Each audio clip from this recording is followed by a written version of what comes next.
Hello guys, welcome to my channel. ನಾವು ಇವತ್ತು ಎಲ್ಲಿ ಬಂದಿದ್ದೀವಿ ಅಂತ ನೀವು ಹೇಳೋದೇ ಬೇಡ, ನಿಮಗೆ ನೋಡುವಾಗಲೇ ಗೊತ್ತಾಯ್ತಾರೆ. Yes, you guys are right. We are at Stories which is located in BTM second stage, Madeshwar Nagar. ಇದೊಳ್ಳೆ ನೆಂಟ್ರ ಮನೆ ಇದ್ದಂಗೆ. ಎಲ್ಲರೂ ಒಂದಲ್ಲ ಒಂದ್ಸತಿ ಬಂದೇ ಬಂದಿರ್ತೀರ.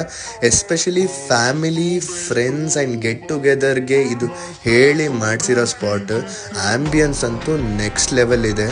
ಅದರಲ್ಲೂ ಇದು ಬೆಸ್ಟ್ ಏನು ಅಂತಂದರೆ ಇದರಲ್ಲಿ ಪೆಟ್ ಫ್ರೆಂಡ್ಲಿ. ಎಲ್ಲ ಪೆಟ್ ಪೇರೆಂಟ್ಸ್ ಅವರು ಒಂದಲ್ಲ ಒಂದು ಸತಿ ನಿಮ್ಮ ಪೆಟ್ನ ಇಲ್ಲಿ ಕರ್ಕೊಂಡು ಬರಲೇಬೇಕು. ಅಷ್ಟು ಸಖತ್ತಾಗಿದೆ ಪೆಟ್ಸಿಗಂತೂ. ನಾನಂತೂ ಯೂಶ್ವಲಿ ಬಂದರೆ ಇಲ್ಲಿ ಪ್ರಿಫರ್ ಮಾಡೋದು ಈ ರೂಫ್ ಟಾಪ್. ಅದರಲ್ಲೂ IPL ಟೈಮಲ್ಲಂತೂ ಇಲ್ಲಿ ಕೂತು ಕುಡಿಯೋಕ್ಕೆ ಒಂದು ಮಜಾನೇ ಬೇರೆ. ನಾನು ಬಂದಾಗ ಯಾವತ್ತೂ ಸ್ಯಾಂಪ್ಲರ್ಸ್ ತಗೊಳ್ತೀನಿ, ಜಾಸ್ತಿ ಕುಡಿಲೂಬಾರ್ದು ಮತ್ತು ಎಲ್ಲ ಬಿಯರ್ ಟೇಸ್ಟ್ ಮಾಡಲೇಬೇಕು ಅಂತ. ಮತ್ತು ಇವ್ರದ್ದು ಬೆಸ್ಟ್ 2 ಡಿಶಸ್ ಏನು ಅಂತಂದರೆ ಒಂದು ಚಿಕನ್ ನ್ಯಾಚೋಸ್, ಇನ್ನೊಂದು ಡಬಲ್ ಚೀಸ್ ಮಾರ್ಗರೀಟಾ. ನೋಡಿ ನನ್ನ ಬೇಬಿ ಏನು ನೋಡ್ತಾ ಇದ್ದಲ್ಲಿ ನನಗೇನು ಕೊಡ್ಸಲ್ವಾ ಅಂತ.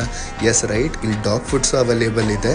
ಆ್ಯಂಡ್ ನೀವು ಯಾವತ್ತೇ ಬರೋದಾದ್ರು ಟೇಬಲ್ ಬುಕ್ ಮಾಡಿ ಬನ್ನಿ, ಯಾಕೆಂದರೆ ಇಲ್ಲಿ ಮಿನಿಮಮ್ ನಿಮಗೆ 25% ಆಫರ್ ಸಿಗ್ತದೆ on food. And must and should ಹೇಳಬೇಕು ಅಂದರೆ ಈ ಪ್ಲೇಸ್ ಮಾತ್ರ ನಿಜ ಎಂಜಾಯ್ ಮಾಡ್ತೀರಾ. ಒಂದು ನೆಕ್ಸ್ಟ್ ಲೆವೆಲ್ ಇದೆ. Thank you so much guys.